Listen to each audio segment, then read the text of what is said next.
Hi there. So today we're going to talk about tone and emotion.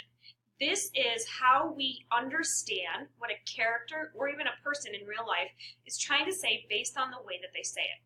If you think for a second about the one time that somebody most often misinterprets what you're trying to say, what would that be? If you think about it, I know that every day I experience this through text messaging. And that's because people can't hear what you're saying. They can only assume based on your language or your writing what you mean. And that's why we have things like emojis and smiley faces and all that sort of stuff. But today we're going to talk about what helps us to understand tone. And there are four important things, four facets of understanding tone and emotion in writing. So you're going to jot down these notes. You should be writing these in your notebook, in your binder, a spare piece of paper that you're going to include with all of your Romeo and Juliet unit. And then after we go through this list of four important facets, we're going to complete the tone and emotions chart that clearly identifies the different degrees of tone and emotion. So the first thing that we use to understand tone is how somebody speaks to us. So if you came into the classroom and you sat down and you started goofing around and you got up and you moved around and I said, "Can you please have a seat?" My tone is very calm, very passive. It's not something that shows anger. There are two main reasons that we talk to somebody. So that they know what we literally want. I literally want you to sit down. That's my goals for you to sit down. The second reason is so that they can know what we feel. If I say to you very calmly, "Can you please sit down?" I'm letting you know I want you to sit down, and I'm letting you know that I'm calm about that. If I said to you, "Please sit down," the meaning doesn't change. You still know that I just want you to sit down. You do, however, now know that I'm upset or angry or frustrated by that. So it's really important for you to remember that there are two reasons that we talk to people, and our tone can help to explain those reasons. So volume is the first thing. This is how loud or quiet do we speak.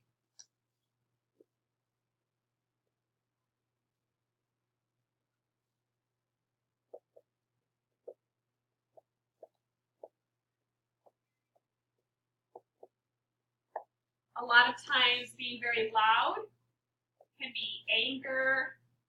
Sometimes we can say it's excitement. Being quiet, I've heard people say that they're quiet when they're tired, so their emotion would be tired. When they're sad, they're quiet. So our volume helps to describe our emotion or helps to identify what our emotions might be. The second one we're going to talk about is pitch. Now, if I saw a spider, I could say, ooh, there was a spider. And I have a pretty mellow pitch. I'm not that scared about it. I'd be like, "Oh, there's a spider!" My voice raises a few octaves. The pitch changes. This is how high or how low you speak. Many of us have parents who, when they get angry, they get very stern and their voice drops. This would be my teacher voice. "Please sit down." That's a much lower pitch than "please sit down." So this is how high or how low we speak. This is a very like soprano kind of voice. It's a very bass voice.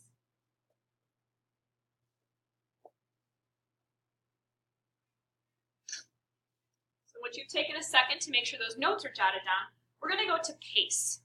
Now, if I'm walking a pretty steady pace, I'm pretty even. If you're in a hurry, your pace quickens.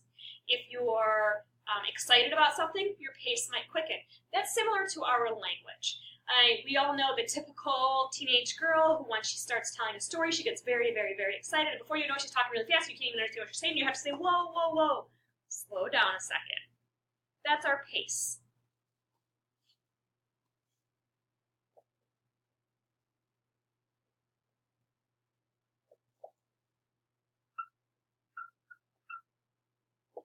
Most times when we're very excited, our pace might speed up. This might mean that when we're excited, we speak quick.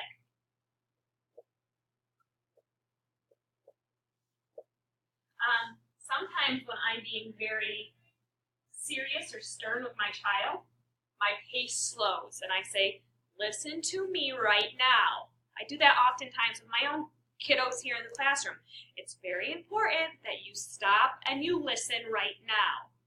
That allows me to make my tone or my emotion known, that it is an important situation that you stop and you listen. So excited, when we're excited, we often speak quickly. When we're serious about something, we often speak slowly. So the way that we speak, the speed of our words, are we talking fast or slow? That can oftentimes depend on our emotion or our mood. The last one we're going to talk about is pausing. Now this, like I am doing right now, is often a technique that is used to prove a point or to elaborate something. When my daughter is mad, she will say, I don't care. And she stops and pauses. She really lets me know when she places a pause between her words how serious she is. So pausing, this is when we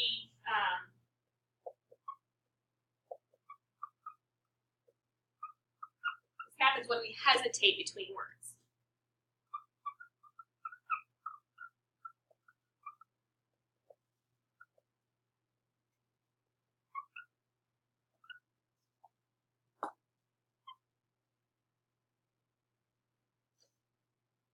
This is often used to express seriousness, to express maybe anger to an extent. But this draws attention to the words that you are speaking. It makes them very important.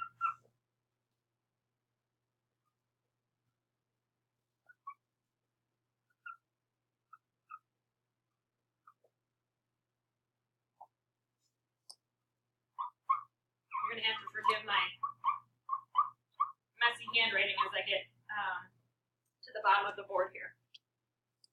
So you take a second to make sure you have these jotted down. If you have to stop the video and rewind it, that's totally fine. We're going to take what we've talked about with tone and emotion, and we're going to translate it into this activity sheet. So you do have the activity sheet. You got it in class, and it will look something like this. If you didn't get it in class, you got it from your tutor. So we're going to use this chart. We're going to fill it out. You'll see that the example for love is already here. We're going to do hate together real quick on this video, and then you're going to do the rest on your own, okay? So take a second here to look at the board. I know it's kind of messy, and I ask that you just forgive me for that, but it's important that you have this information jotted down. See if I can get the top of the board a little bit better for you. There you go. All right. So now take some time to come right here to the sheet. The first thing that we're going to talk about on the sheet is going to be the emotion of love and the degrees of emotion. So if you know, the degree of something is the strength or the weakness of it. If you set your stove at 400 degrees, that's very hot. That's a very high degree of temperature. If you set your stove at 250 degrees, that's a lower degree of temperature. The same goes for emotion. So we have very insignificant degrees of love. This is when you're just admiring somebody, when you care about them. This is kind of the general humanistic approach to consideration. But then there's also the lustful, flirtatious love. This is when you just kind of like somebody. The opposite end of that spectrum is the devoted and passionate love, the obsessed love. This is the person you can't live without. You want to spend the rest of your life with them. Then we have hatred. And I want you to take a second to think about a word that might indicate hatred on a very minuscule level. We could say you dislike something. If you dislike something, that you don't hate it, you don't wish that it never happened, you just simply dislike it. And if you think for a second about a very significant degree of hatred, I'm going to give you about 10 seconds to kind of toss some words around, or you can pause the video at this point, and think about a lesser degree.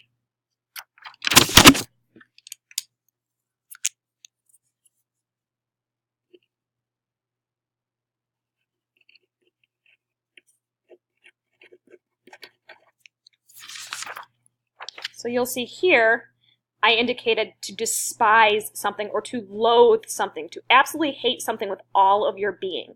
That's a really significant example of hatred. So you're going to take time now and you're going to list at least one word for each of the emotions that are on the page, and you're going to complete that for your homework assignment. If you have any questions about tone or emotion, what could cause us to feel this way, think about how you might speak to someone when you're feeling this emotion, and that might help you to identify what your degree of emotion is. You're going to complete this, and then we will tie it into our lesson about how to understand characters, and it helps us with the stage directions as we're reading the play because it allows us to know what Shakespeare wants us to do or feel as we are speaking. If we know that Romeo despises Tybalt, we'll know when we speak to him what the tone should be as the character speaks. So just keep that in mind. I hope that this was helpful. I hope that you enjoy your Shakespeare Romeo and Juliet experience, and I look forward to experiencing this together with you. Have a great day.